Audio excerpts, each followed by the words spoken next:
Estudar a Bíblia. Meus irmãos, a paz do Senhor. É com muita alegria que nós iniciamos mais uma pré-aula da nossa lição, lição 6 da nossa revista Betel Dominical, uma revista que tem aí tratado sobre o tema e o assunto da apologética cristã e as questões que são debatidas na atualidade, no nosso tempo. Uma revista que tem agregado bastante conhecimento para nossas vidas. E este canal, o canal Teologia Assembleana, vem com esse intuito de auxiliar, de subsidiar e trazer aí argumentos sólidos, trazer comentários, trazer aí conteúdo para enriquecer mais a sua aula. E hoje nós vamos aí dar início a esta pré-aula, a lição número 6, como já falamos, que tem por título Evidências Internas da Autenticidade da Bíblia. Vale lembrar que na lição anterior nós falamos sobre as evidências da veracidade, mas as evidências externas. E nessa lição nós vamos focar nas evidências internas, o que a própria Bíblia tem a dizer sobre si mesma. Então nós vamos trabalhar dentro desses argumentos e trabalhar este assunto que é muito importante para a apologética cristã e para todo aquele que é cristão e tem aí um desejo de defender melhor a sua fé.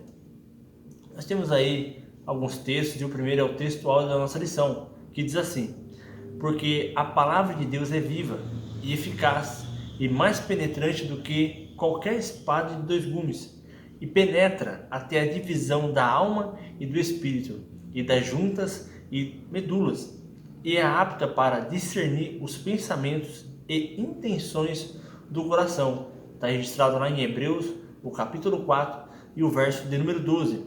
Nós também temos a verdade aplicada, que diz assim: o plano da redenção em Jesus Cristo e o nosso relacionamento com Deus passam pelas Escrituras.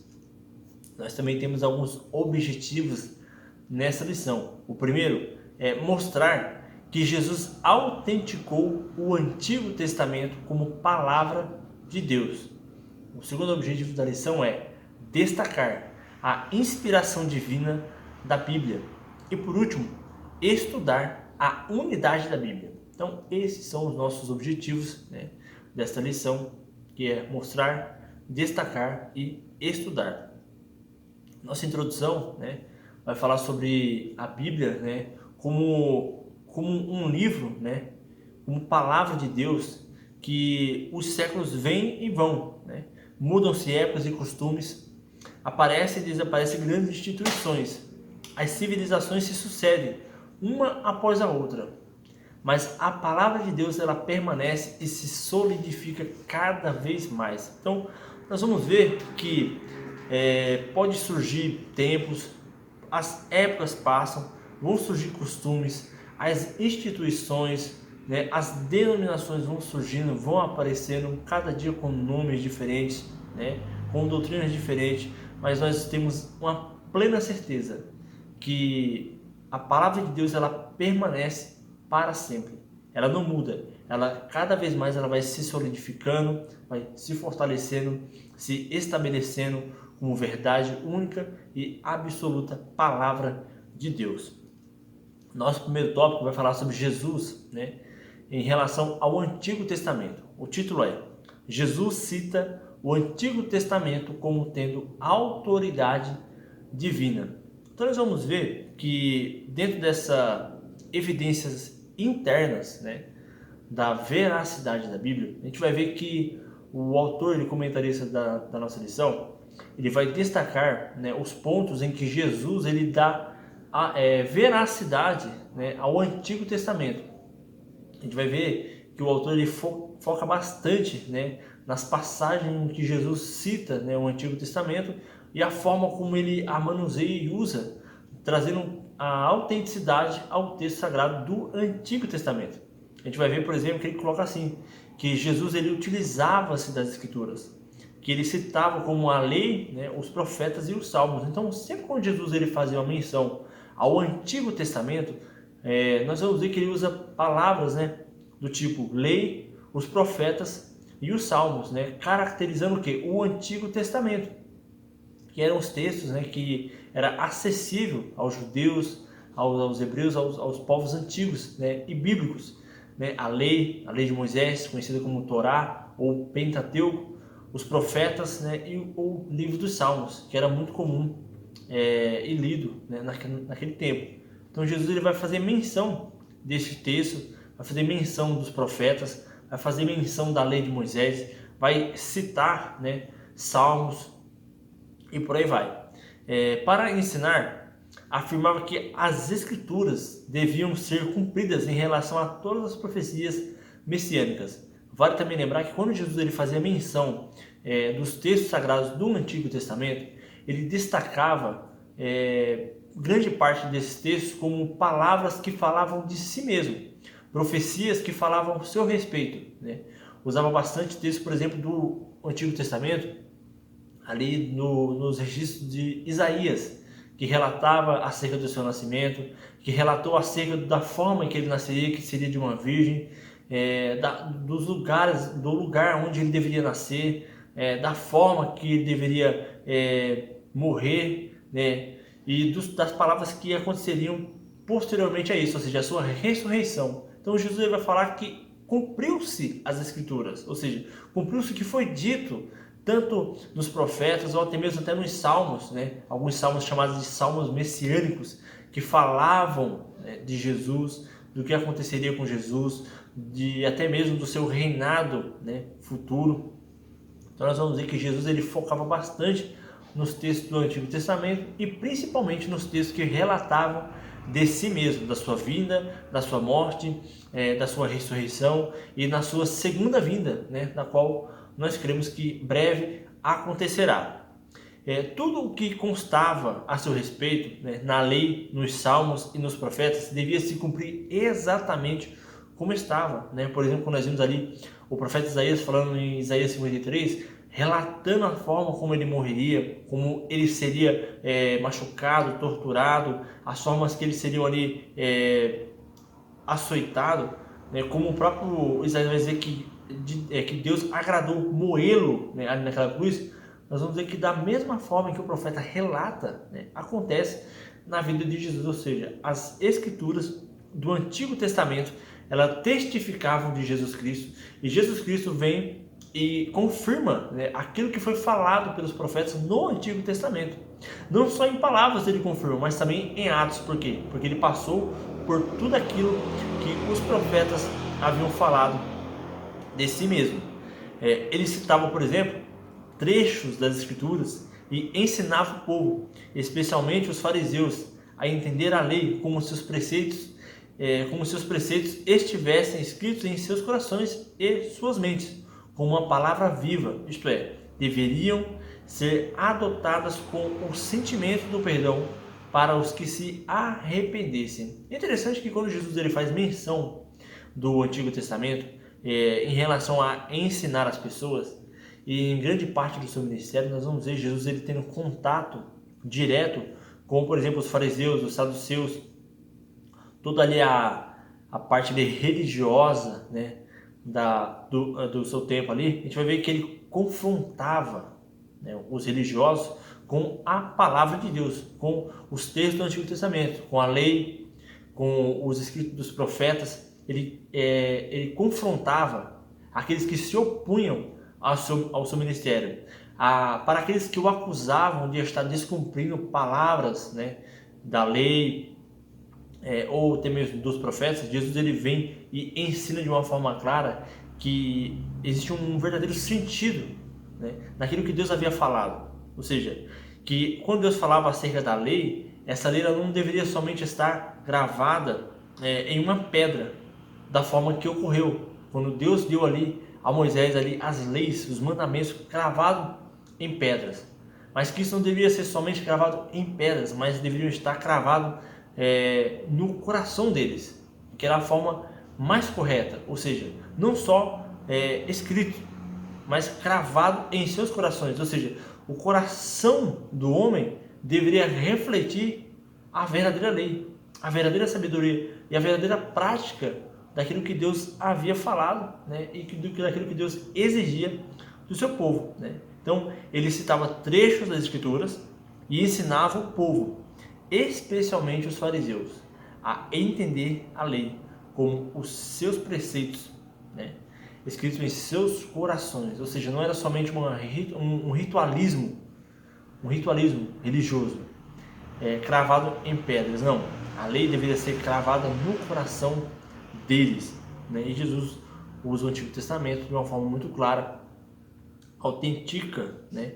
Traz a autoridade divina acerca desses textos, né? No tópico 1.1, a gente vai ver que Jesus ele cita o Antigo Testamento como tendo autoridade divina, e não como se estivesse ainda escrito em tábuas de pedra, como os corações endurecidos, ou seja, deviam prevalecer nos seus entendimentos os preceitos da justiça, misericórdia e fé. Eram essas coisas, né, que eram fundamentais dentro da lei, que deveriam prevalecer, né? A justiça, a misericórdia e a fé, que era algo que pouco se via na atitude dos fariseus, na atitude dos religiosos dos tempos de Jesus, que confrontavam Jesus, né? Isso era o que deveria ser colocado em prática em relação à lei, e não somente costumes religiosos, mas praticar aquilo que realmente é a essência da lei, né? Jesus vem e ensina os que se opõem ao seu ministério o verdadeiro sentido da lei, o verdadeiro sentido das palavras de Moisés, o verdadeiro sentido dos escritos dos profetas, dos salmos, né? Que era algo que estava sendo entendido de uma forma errada, né? E Jesus ele vem, confirma a autoridade do Antigo Testamento e traz um entendimento correto dessa escritura. Jesus declarou que não veio para revogar a lei. Isso é interessante nós entendermos. Mas ele disse que ele veio para cumpri-la, né? E que nenhum ou tio seria retirado da lei até que se cumprisse. Isso está escrito lá em Mateus, no capítulo 5, o verso 18. A gente vai ver que Jesus ele tratou, né, das narrativas históricas do Antigo Testamento como registros fiéis. Quando a gente fala de cumprir, né, quando a gente fala que Jesus ele ratificou a lei e os profetas, ele confirmou, ratificou, né, ele confirmou aquilo que foi escrito. E quando nós falamos de cumprir, né, quando a gente fala ali de Mateus 5, verso 18, fala que Jesus ele cumpriu. Cumprir é realizar aquilo para o qual as Escrituras apontam, né? E foi isso que Jesus fez. Mas o cumprimento da lei não significa sua abolição, né? Não quer dizer que Jesus cumprindo, quer dizer que ele aboliu, né? Que ela deixou de existir. Ela continua plenamente dotada de autoridade e exige o respeito total do discípulo. A gente vai ver isso nos versos 18 e 19 desse mesmo capítulo. Entretanto, a questão, né, que permanece é como a função da lei para os discípulos é afetada no e por seu cumprimento em Jesus. É interessante que a gente tem que observar isso aqui, em relação à lei. O que acontece, né, com a lei, qual o valor e o que ela afeta na vida do discípulo de Jesus a partir do momento em que Jesus ele cumpre a lei, né? A partir do momento em que ele cumpre a lei, o que acontece? Essa lei ela deixa de existir? Essa lei ela deve ser abandonada, né? A gente vai ver que Jesus ele vem, ele cumpre a lei, ele não aboliu a lei, ele não destruiu a lei, né? O sentido mais claro da palavra, ele não destruiu a lei, mas ele vem, cumpre ela e nos ensina o verdadeiro cerne, o verdadeiro centro, o verdadeiro objetivo da lei de Deus, aquilo que realmente Deus quis ensinar para o seu povo em relação à lei, né?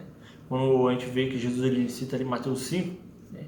Jesus ele vai falar para aqueles que o interrogavam, e ele pergunta: o que diz a lei de Moisés acerca do adultério, né?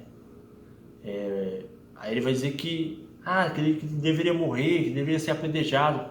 Mas Jesus ele vai muito mais além disso, né?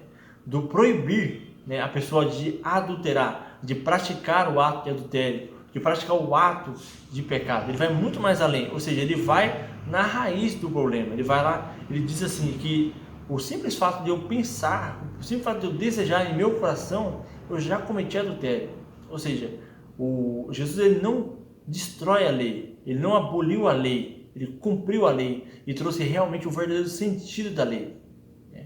Então, são coisas que nós devemos nos atentar e deixar isso muito claro na nossa aula. Jesus Cristo ele tratou as narrativas históricas do Antigo Testamento como registros fiéis do fato. Muitas vezes ele escolheu como base do seu ensino as mesmas histórias que a maioria dos críticos modernos consideram inaceitáveis. Por exemplo, o dilúvio com Noé, Sodoma e Gomorra, a história de Jonas. Jesus usou com regularidade as escrituras do Antigo Testamento nas suas controvérsias com os escribas e fariseus. Suas queixas contra eles eram por terem distorcido os ensinos claros nelas contidos. E é interessante observar que Jesus ele ensinou que a escritura não pode falhar. Jesus usou as escrituras contra o diabo para refutar cada uma das suas tentações, e suas afirmações bíblicas não tiveram contestação. Interessante que a gente vai ver que Jesus ele usa as narrativas, do Antigo Testamento. A gente vai ver isso lá no tópico 1.1, Jesus ele usa as narrativas aí como um meio de autenticar os textos sagrados. Ele vai trazer relatos lá do Antigo Testamento para dar veracidade à palavra de Deus. Ou seja, mostrando que aqueles relatos que foram citados lá no passado não foram meras histórias de invenção de homens, não, mas foram fatos que realmente aconteceram. E ele os cita, por exemplo, usando o caso de Noé, do dilúvio, falando acerca de Sodoma e Gomorra, que foram fatos que realmente aconteceram na história. Então Jesus ele vem e traz essas narrativas para que sejam de exemplo e de autenticidade da Escritura Sagrada, principalmente ali do Antigo Testamento. E é interessante que nós vamos ver que Jesus ele usa o Antigo Testamento até em defesa de si mesmo e para fugir, e para combater as investidas do inimigo, de Satanás, ao tentá-lo ali no deserto, que é onde está registrado ali Mateus 4.4, a gente vai ver que o diabo ele tenta fazê-lo fazer prova de Deus ou tentar a Deus, mas a gente vai ver que ele o contraria usando a própria palavra de Deus, ao citar textos também do Antigo Testamento. Então a gente vai ver que Jesus ele usa o tempo todo ali o Antigo Testamento e dá esse Antigo Testamento a veracidade e a autoridade como palavra divina, e como palavra fiel e verdadeira e digna de toda a aceitação. Quando a gente fala de Jesus, confirmando os relatos bíblicos, a gente vai ver que há uma necessidade de procurar a confiabilidade das cópias do Antigo Testamento. Não é só falar acerca de que Jesus ele falou, de que Jesus ele confirmou. Isso é muito importante. Jesus ele citou fatos históricos também. Isso é muito importante. Mas também nós devemos entender que a questão das cópias do Antigo Testamento é algo que deve ficar muito claro para nós. E entendemos que essas cópias que foram passadas de geração para geração, cópias essas que chegam para nós, na nossa língua, na nossa tradução, ela passou por um longo processo e por uma longa jornada de produção, de revisão, de escrita, e alguns pontos devem ser destacados com relação à forma que essas cópias deveriam ser produzidas. Por exemplo, a gente vai ver que uma cópia de um texto sagrado, de um livro, de um salmo ou de qualquer coisa que seja ali da palavra de Deus, a gente vai ver que existia ali um conjunto de regras, de normas, de métodos que deveriam ser ali observados, que os copistas deveriam praticar ao fazer uma cópia. Primeiro, o copista que copiava a lei, que copiava os textos sagrados, que fazia a reprodução, ele deveria usar peles de animais puros, ou seja, não poderia ser qualquer animal, deveria ser a pele de um animal puro, para que pudesse ali ser feita ali a escrita. Também havia ali o comprimento de cada coluna, não deveria ser inferior a 48 e nem superior a 60 linhas. E a largura deveria ter 3 3 letras, né? Então não poderia ser fora desse padrão que era instituído naquela época. A tinta também deveria ser uma tinta preta, não poderia ser outra cor. A cópia deveria ser basear o quê? Em uma forma, em uma cópia autêntica, ou seja, deveria ter a altura, as larguras padrões, deveria ter a quantidade de espaços que são padrões para aquela época, deveria ser escrita na cor preta, deveria se usar o quê? Uma cópia original, uma cópia autêntica para se reproduzir a partir dela. O copista também não poderia fazer uma cópia a partir da sua memória, ele não poderia escrever nenhuma palavra, nenhuma letra, nenhuma frase, não poderia escrever nada de memória, né? Deveria ser copiado, sempre olhando no texto a qual ele estava sendo ali reproduzido, então ele não podia fazer nada de cabeça. Então, esses detalhes são detalhes muito importantes para nós, que vai nos mostrar que há um certo cuidado, um certo zelo para com a escritura que foi produzida, que não foi algo feito de qualquer forma, mas que seguiu um padrão, seguiu ali uma regra, seguiu ali uma ordenança que deveria ser feito daquela forma, para que chegasse até nós, né, da forma mais fiel possível. No tópico 2 a gente vai ver aí acerca da inspiração da Bíblia. Então nós vimos aí que no tópico primeiro, que Jesus ele deu ali autenticidade ao Antigo Testamento, ao citar, né, o Antigo Testamento, ao se referir ao Antigo Testamento. A gente vai ver que Jesus ele ratifica, né, ele confirma o Antigo Testamento como palavra de Deus. A gente viu também que Jesus ele cita fatos da história, como Noé, Sodoma e Gomorra, sobre Jonas. Esses fatos da história, citadas por Jesus no Novo Testamento, né, traz ali a veracidade do Antigo Testamento. E no tópico 2 a gente vai ver aqui a questão da inspiração divina da Bíblia, né? Como que a Bíblia surge? Como que ela surgiu? Como que ela chega até nós? Né? Como que ela chegou primariamente aos profetas? Será que foi fruto da sua imaginação? Será que foi obras, né, de suas mãos, do seu intelecto? Não. A gente vai ver e também a gente vai ver outros apóstolos falando que a palavra de Deus ela foi inspirada por Deus, que ela é produto do próprio Deus, que a fonte da palavra de Deus é o próprio Deus, né? A palavra inspiração ela é proveniente do termo grego que significa theopneustos, que significa literalmente soprado por Deus. Então, essa palavra inspiração significa isso, soprado por Deus, né? Vem do grego theopneustos. Então a gente vai ver aí que isso aí mostra o quê? A influência plenamente sobrenatural de Deus. É o que vem de Deus para o profeta, é de Deus para o apóstolo que escreveu, para o discípulo de Jesus que escreveu. É o que vem do próprio Deus, é soprado por Deus. A causa e a origem da inspiração é Deus, né?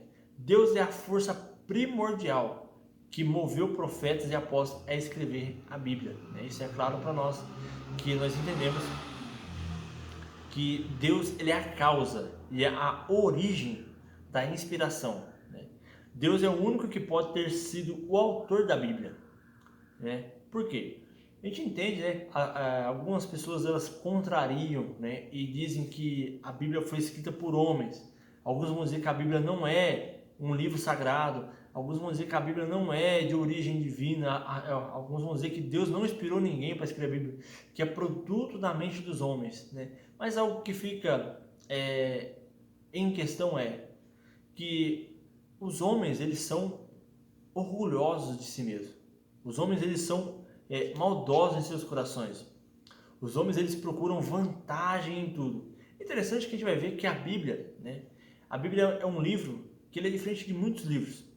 Ou poderia até dizer de todos os livros. Por quê? Porque a Bíblia ela mostra o homem como realmente ele é. A Bíblia mostra o homem sendo mau, perverso, pecador, ambicioso, ganancioso. O homem ele é desnudado na Bíblia. Ele é revelado, ele é mostrado na Bíblia como ele realmente é. As entranhas do ser humano são expostas na Bíblia, né? A Bíblia vai mostrar que o homem ele é mau, que o coração do homem é enganoso, né? Que o homem, né, ele fala coisas que não agradam a Deus, que ele fala palavras de mentira, a sua mente ela é maliciosa. De ver que o homem ele é relatado na Bíblia como ele realmente é mal, né? Então, se a Bíblia fosse um produto de homens, se a Bíblia fosse feita pelo homem, o homem jamais mostraria as suas mazelas, né? O homem jamais iria mostrar a sua fraqueza ou a sua falha, né?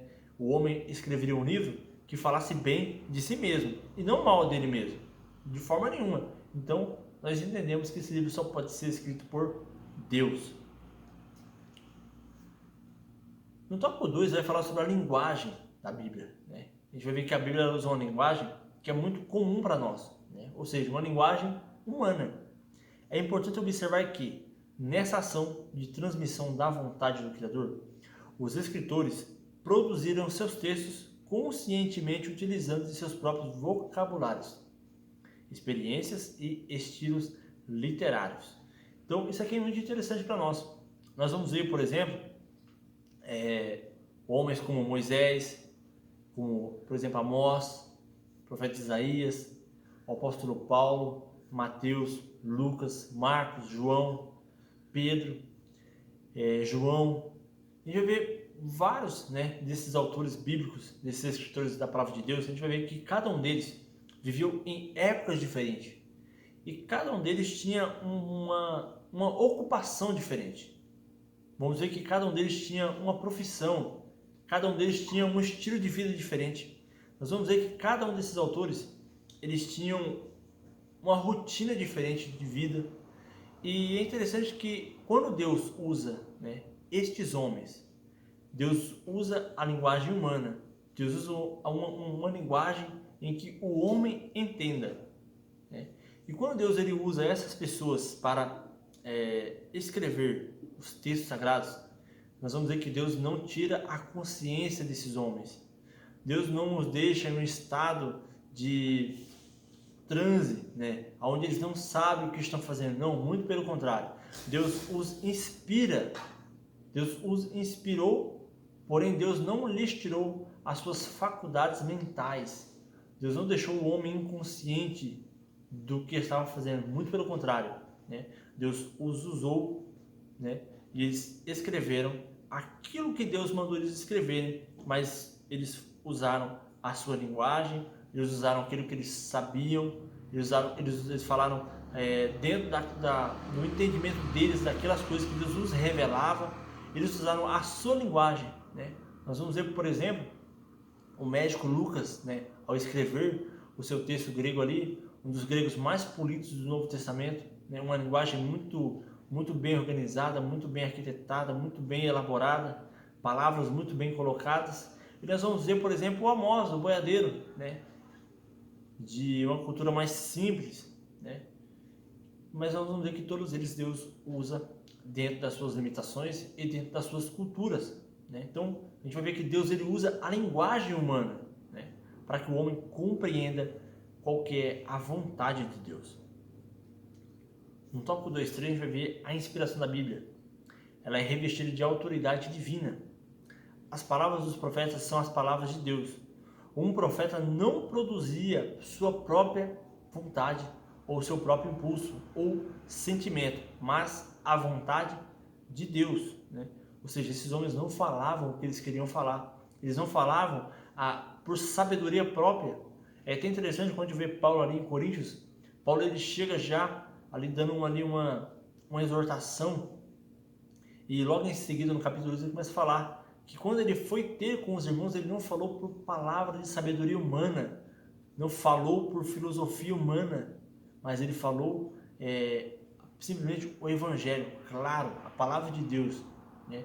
Não algo da sua capacidade, mas algo que Deus o havia dado e revelado a ele para que ele falasse. Ou seja, nenhum profeta, nenhum apóstolo, nenhum discípulo fala de si mesmo ou fala por sua capacidade. Não, Deus nos instruiu, nos inspirou, e aquilo que eles falam é a vontade de Deus, foi a vontade de Deus. Se a Bíblia fosse um livro, né, originado do homem, ela não poria, né, a as faltas e falhas dele. Eles jamais teriam produzido um livro que centraliza toda a glória em Deus e para Deus. Outro ponto importante também é essa ideia de que a Bíblia não foi feita não foi inspirada ou produzida por Deus, mas por homens, né? Jamais o homem escreveria um livro onde ele não seria o centro. Jamais o homem escreveria um livro onde ele não era o foco principal da história da narrativa. Jamais. Né? E nós vemos na Bíblia que a Bíblia de Gênesis e Apocalipse, a glória é voltada para a pessoa de Deus. Deus é glorificado do começo ao fim deste livro. Então, nós entendemos que esse livro foi escrito pelo homem, inspirado por Deus. No tópico 3 a gente vai ver aí a unidade da Bíblia, né? É algo bem interessante. Um livro que foi escrito aí entre um período aproximadamente de 1400 anos, contendo aí 66 livros, escrito por aproximadamente 40 autores diferentes. A gente vai ver algo que é algo sobrenatural de Deus, algo que somente Deus poderia ter feito, né?